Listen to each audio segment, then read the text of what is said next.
Hi parents, this is a video to go over how to use Prodigy. So if you click, first of all, you might want to click here to get your child's username and password. An image will come up. It has our whole class's username and passwords. They're not their student ID numbers, they're different.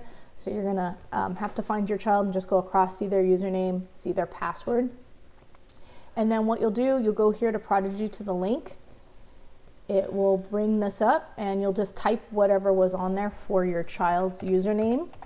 I picked one of our students again to put in here so you can see, and then you'll type in their unique username and press login.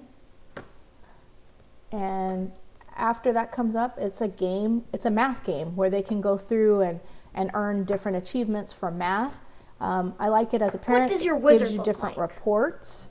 You get to pick your avatar to start, and then there'll be a quiz when they start to kind of assess them and put them at their level.